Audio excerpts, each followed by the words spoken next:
आफारिया बर' थुनलाइ आफादनि कनफारेन्सआ बोसोरै जायो बे जोंनि परम्परा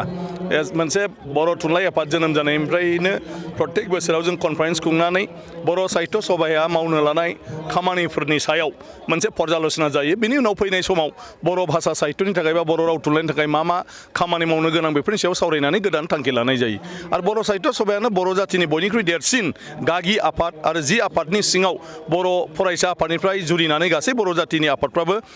थाफायो गतिके बे हिसाबै बर' साहित्य सभा बा बर' थुनलाइ माने आफादानो जों बयनिबो मोनसे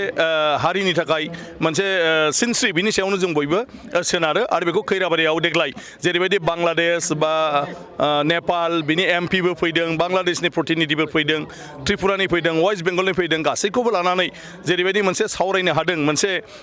इन्टारनेशनेल लेभेलाव माने बाखि हादोरखौ लाफानानैबो बे जोबोद बाख्नायथाव आरो आसा खालामदों बेजों जोंनि राव थुनलाइया जेरावबो गोसारगोन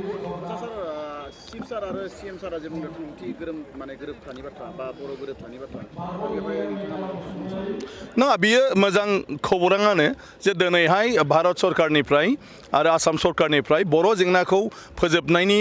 नामाव एनडिएफबिजों माने सावरायगासिनो दङ आरो बे सावरायनायाव मोनसे एनडिएफबि हान्जा दंबावोमोन जायखौ संबिजित ग्रुप होननानै मोनथियो आगोलाव गभर्नमेन्ट अफ इन्डिया बिसोरजों रायलाया होननानै बुंबाय थादोंमोन नाथाय दा बयनिबो नारसिननायाव आरो जोंनि बिटिसिनि चिफ मानगोनां हाग्रामा महिलारि बिथाङाबो बारे बारे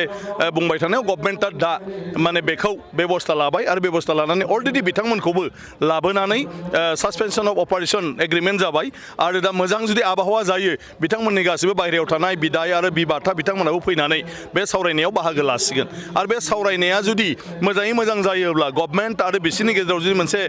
आन्डारस्टेन्डिं जायोब्ला अब्ला एनडिएफबिनि बे गोलावसिननि प्रब्लेमा सल्भ जागोन बेजों लोगोसे बर' जातिनि प्रब्लेमाबो सल्भ जागोन आरो जों बयनिबो बर' मानसिनि थाखाय मोजां खबरानो जाहैबाय जोंनि समाजाव जिथु मोनसे सिलाइनि हारिमु बा सिलाइनि संस्कृति माने गान कालचार जिथु दंबाय थायोमोन बियो